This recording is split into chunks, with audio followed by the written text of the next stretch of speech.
বন্ধুরা আজকে আমের আচার তৈরি করে দেখাবো আপনাদের যে কীভাবে আমের আচার তৈরি করি, মিষ্টি আচার। তো অনেকগুলো আম আনা হয়েছে, পেরে আনা হয়েছে। তো এখন আমের আচারের জন্য আমগুলোকে তো কেটে নিতে হবে।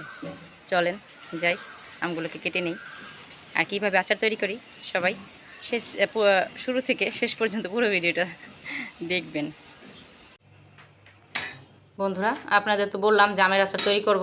তো এই যে সেই আম দেখেন, এই যে আমগুলো দেখলে বুঝতে পারবেন যে এই যে গাছ থেকে পাড়া হয়েছে। গাছ থেকে সেদিন পায়রা আনছি ঝড়ের মধ্যে, আমার দেবর পার্সার আমি কোড়াইছি বৈশা অনেকগুলো আম। এগুলো দিয়ে আজকে আচার তৈরি করা হবে। তো মিষ্টি আচার তৈরি করব। এখন আমার যা এই আচার আমগুলোকে কেটে নেবে, তার আমগুলোকে ধুয়ে নিয়েছে ভালোভাবে। তো রোদ্দুরে একটু শুকা দিব। আর 2 দিন ধরে তো বৃষ্টি, যার জন্য রোদও তেমন নাই। সকাল সকাল বসে গেছে আমগুলোকে কাটতে।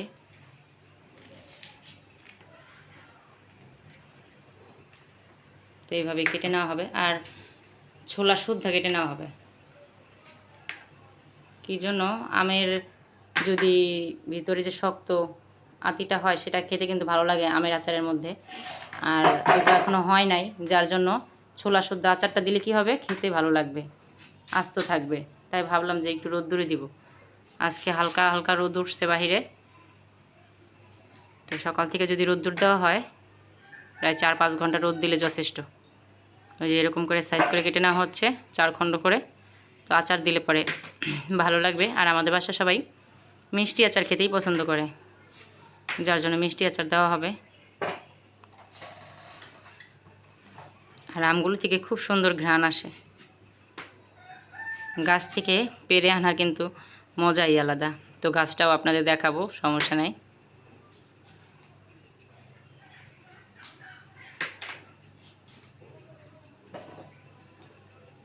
তো এইভাবে করে সব আমগুলোকে কেটে নেওয়া হবে। তো অনেকগুলো আম হচ্ছে উপর থেকে পড়েছে, যার জন্য ফেটে গেছে।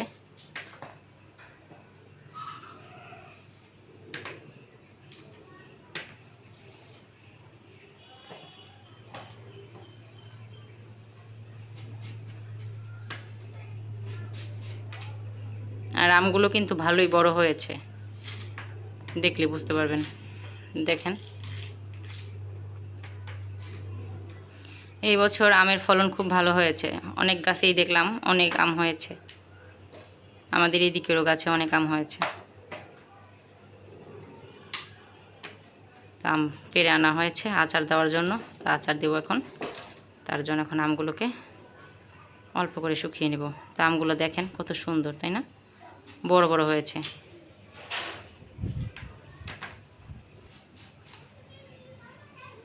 তো এর থেকে বেশি ছোটো করলে কী হবে, গলে যাবে আমটা।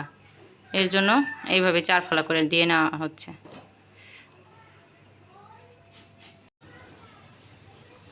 আম তো কেটে যে রোদ্দুর দেওয়া হয়ে গেছে, রোদ্দুরে রাখা হয়ে গেল। এখন এরকম করেই 4-5 ঘন্টা রোদ্দুর থেকে, 4-5 ঘন্টা হয়ে গেলে তারপরে রোদ্দুর থেকে আমি নিয়ে নেব।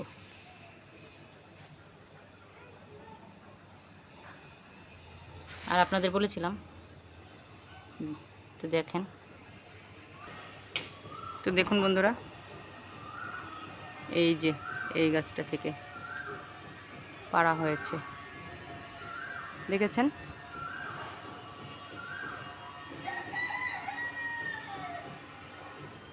আর এটা তো এই সামনের গাছটা। বৃষ্টি হয়ে দেখেন গাছগুলো কত সুন্দর হয়ে উঠেছে, একদম সবুজ। তো এই অপরাজিতা গাছটা কত সুন্দর লাগছে না? তার সাথে কিন্তু এই যে পেঁপে গাছটাও বড় হয়ে উঠেছে।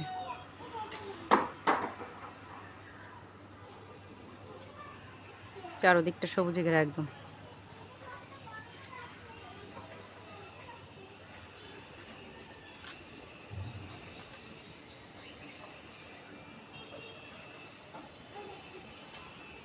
আমগুলো শুকা দেওয়া হয়ে গেলে নিয়ে যাব। আমগুলো তো শুকানোর পরে দেখুন কেমন হয়েছে, এই যেরকম এই যে সবগুলো এই জাম, কতগুলো আম ছিল, শুকিয়ে কতটুকু হয়েছে। এখন মা আচার দিবে। আচারের জন্য কিছুটা মশলা তৈরি করা লাগবে, যার জন্য যে এখানে শুকনো মরিচ নিয়ে নিয়েছি কয়েকটা। শুকনো মরিচটাকে আমি টেলে নিব একদম সুন্দর করে।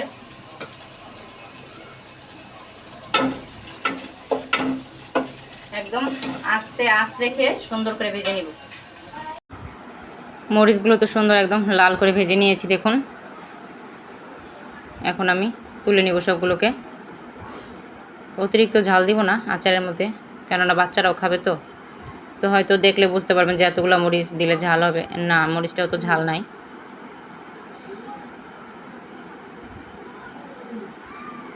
আর এখানে দিয়ে দিলাম ধনিয়া আচারের জন্য। তো ধনিয়াটাকে আগে সুন্দর করে লাল করে টেলে নিব, তাহলে সুন্দর একটা ঘ্রাণ বের হবে। এর মধ্যে মা আবার কতগুলো মৌরি দিয়ে দিয়েছে। এখন ধনিয়া আর মৌরি একসাথে ভেজে নিব। তার সাথে কিন্তু আরও একটা জিনিস দিতে হবে এর মধ্যে। তো দেখতে থাকুন কি কি দিতে থাকি এর মধ্যে। তো একদমই আঁচটা কমিয়ে রেখে, আর এখানে এই যে মা আবার পাঁচফোড়ন দিয়ে দিল। আঁচটা একদম কমিয়ে রেখে সুন্দর করে ভেজে নিতে হবে। হয়ে গেছে মশলাটা ভাজা, এখন নামিয়ে নিব। নামিয়ে নিলাম। মশলাগুলোকে এখন মা সুন্দর করে পাটাতে গুঁড়ি করে নেবে। আচারের জন্য মা মশলাগুলোকে গুঁড়া করে নিচ্ছে দেখুন।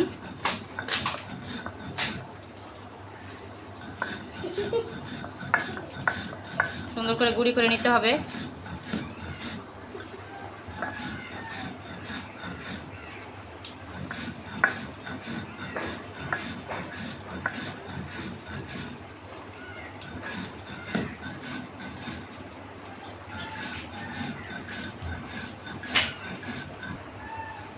মশলা তো গুঁড়ি করা হয়ে গেছে, তার সাথে এখন শুকনো মরিচটাকেও গুঁড়া করা হবে।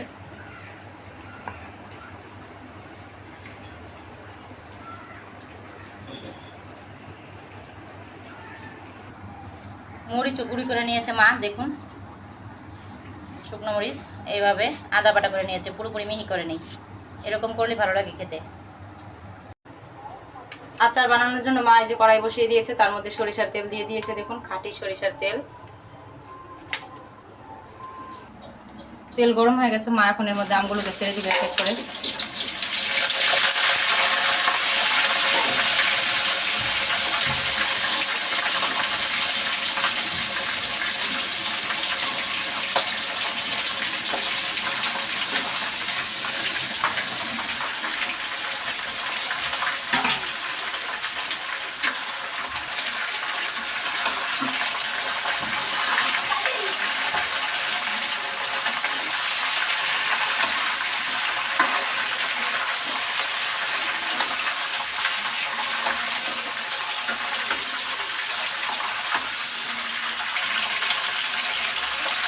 আমের মধ্যে মা এখন লবণ দিয়ে দেবে পরিমাণ মতো।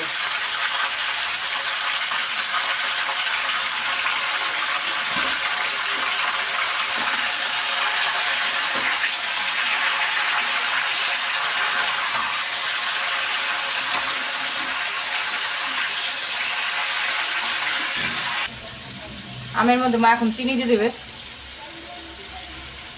দেখুন কতটা দিয়েছে, প্রায় অনেকটা চিনি দেওয়া লাগবে। মিষ্টি আচার তৈরি করা হবে এই জন্য।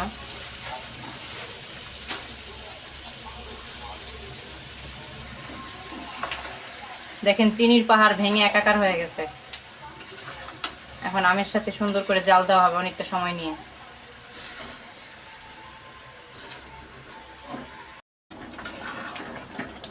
চিনি কিন্তু পুরো গলে গেছে দেখুন একদম। এই চিনির জলটাকে একদম আমের সাথে শুকাতে হবে সুন্দর করে, অনেকটা সময় নিয়ে।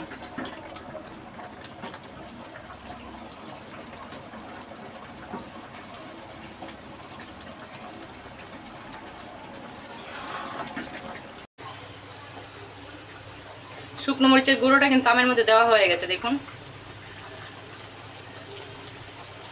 এই জন্য কালারটা খুব সুন্দর আসছে।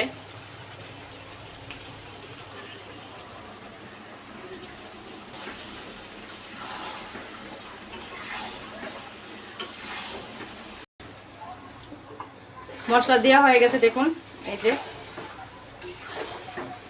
মশলাটা যে আলাদা করে করা হয়েছে বাটির মধ্যে, এই যে মা অল্প অল্প করে দিয়ে দিচ্ছে। আচারটা প্রায় হয়ে আসছে।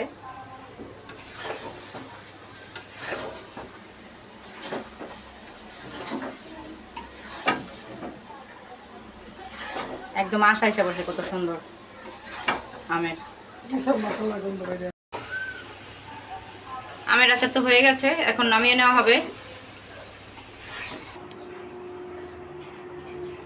আচার নামিয়ে নেওয়া হয়ে গেছে।